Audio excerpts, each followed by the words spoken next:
They always say we're under attack when their grip starts to slip, when power don't feel holy no more, and the crowd starts asking questions they aren't prepared to answer. Suddenly, it's sleeper cells, invisible enemies, Iranian ghosts under your bed, Muslim shadows in your mailbox, always somewhere over there, except it never was.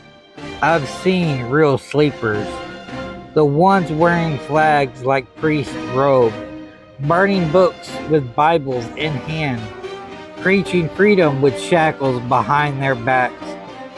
They sleep through hunger and rage at kindness. They sleep through history but dream in war. And every time a brown child cries, they say it's prophecy. Every time a woman fights back, they call it rebellion. Every time poor people remember their power, they scream terrorist. It's not the terror they fear, it's the mirror. The one that shows the preacher shaking hands with a Klansman, the cop swapping his badge for a Bible, the judge quoting scripture while signing off on hunger. They say be vigilant. I say be honest, because I've walked their holy halls and heard the silence when they ask about the bones under their foundations. I've watched them baptize bullets and call it law, watched them pledge allegiance to empire and call it God.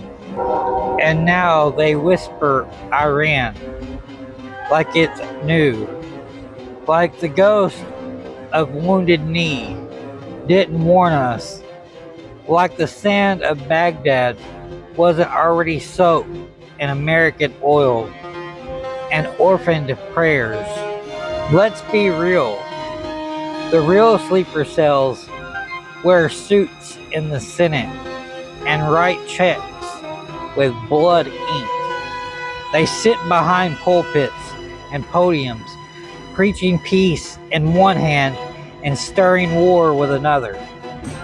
So I lit a torch from my father's silence and carved truth into cedar, not to mourn what they erased, but to expose what they built. I won't bow to their panic.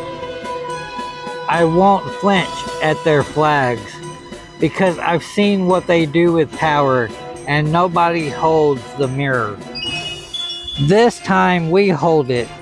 This time we remember who dropped the bombs, who built the cages, who wrote the rules that always seem to crack the poorest backs first.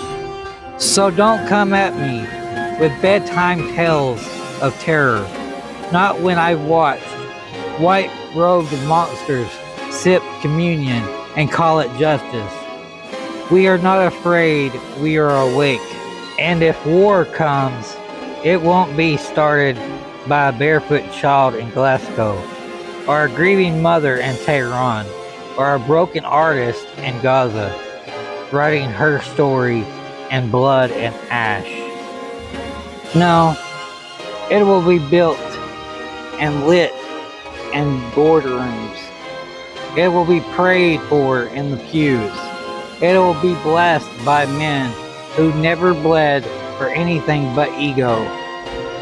But I bleed, and I burn, and I see. But when the smoke clears, it will be us still standing. Not because we fought for empires, but because we refused to be enemies with each other. Let them build their fears. We'll build something else. We're still here, still burning, still human, and still fighting to be free.